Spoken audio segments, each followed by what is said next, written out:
Hey guys, Terry here. I am looking outside. It was raining just a little bit and now it's cleared up. It's a Thursday and I wanted to make a little video about getting started with quilting. I've had several people recently ask me about how do I get started. So I want to make this video and show with just a few key ingredients you can get started making a quilt. I've been quilting. I had to look it up. I went to a retreat in 2006, so I know I started before that. So probably about 2004, 2005, I took a quilting class. The store was Quilt Beginnings over in Dublin, Ohio. I love their store. And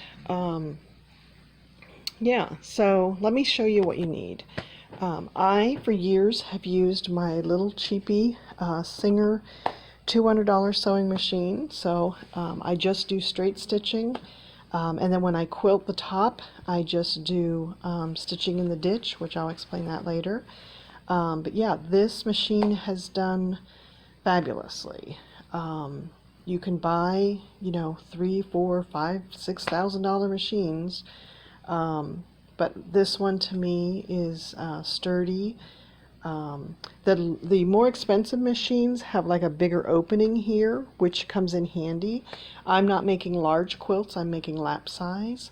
So I can roll them up and get it in here and sew the part that I need to sew. So I think this machine's working fabulously. I have it sitting on a sewing table, and I'll have a link on my website to that. It was pretty inexpensive too. It's got a side here that folds down. I can put it back out of the way. It's got a little shelf on the bottom. They have ones that have drawers in them. I wanted just something small. But yeah, this works for me. The sewing machine sits on it, and then I've got a little bit of workspace. So besides the machine and something for it to sit on, you could certainly have that just sit on your kitchen table too. You'll need a cutting mat. These are called a self-healing cutting mat. The idea is that you use a rotary cutter. This has the blade come out and it retracts by pushing the button. You buy blades to replace these when they get dull. And yeah, this can be cut along the edge of the ruler, because the idea is that you're going to cut up fabric. You're going to buy some fabric that you like. These are quilt little fabric squares. They're about 18 inches squares of fabric, and the idea is that you take those, you cut them up, and then you make them into, you know, a quilt.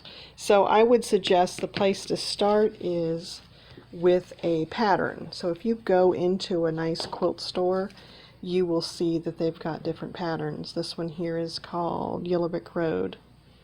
But there's just all kinds of varieties. But on this fabric pattern, it'll tell you what you need to purchase, depending on what size quilt you're going to make.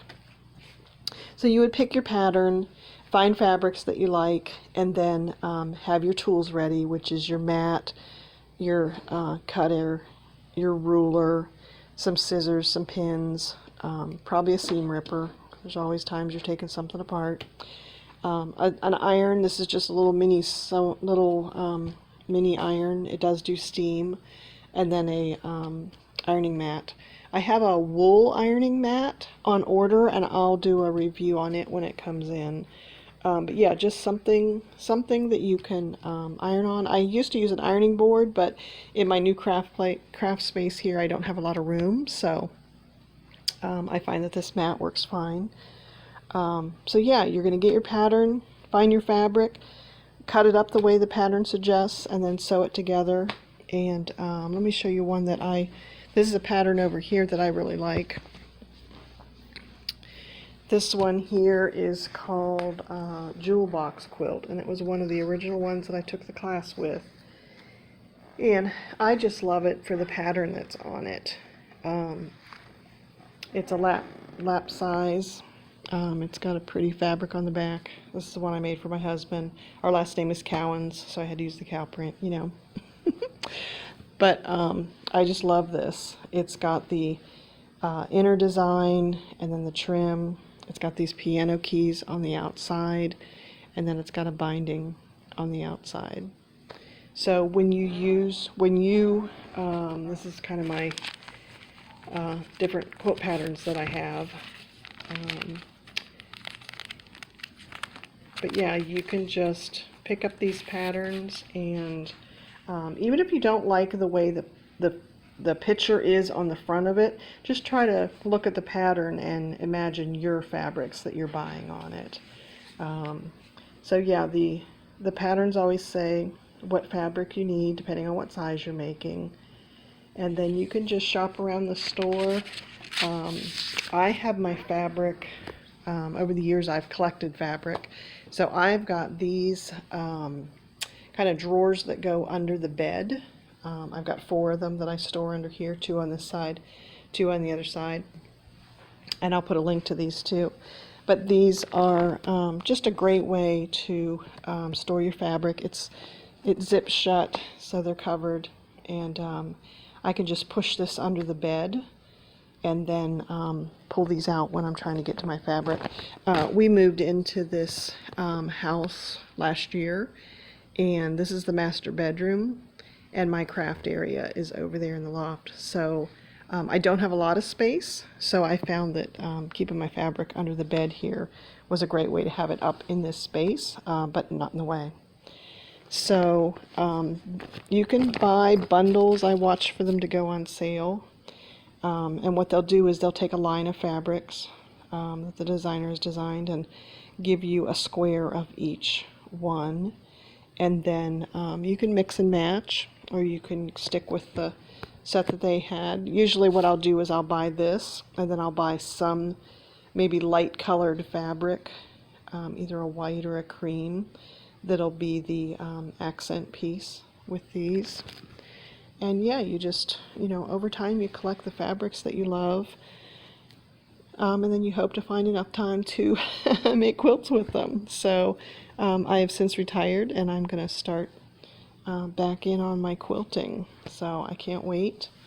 I saw a pattern the other day online from the Missouri Quilt Company. I'll do a link to that too. She's got fabulous different, just such wonderful inspiration. So you see a pattern that you like, and then start picking up some fabric, and read the pattern and just start cutting and sewing it together, and before you know it, it becomes a beautiful quilt. You can make it and give it as a gift. People love it. I find that this lap size is just such a good size to people make larger ones for the bed and stuff, but I just find this lap size to be something you can throw over the couch. You can have it on a chair, and just, it's a quilt that you can use. If you can also hang this on the wall too. It's a nice, pretty size wall hanging. So yeah, I love to quilt. I love to see that people are starting to get into it. And I wanted to show that it does not take a lot. I mean, the machine, thread, fabric, the cutting mat, the iron, and you'll be in business. So I hope this helps. I hope it inspires you. I'll have links to my website, and if you subscribe, then you'll see when I make new videos about quilting and scrapbooking. So thanks, everyone. Have a great day.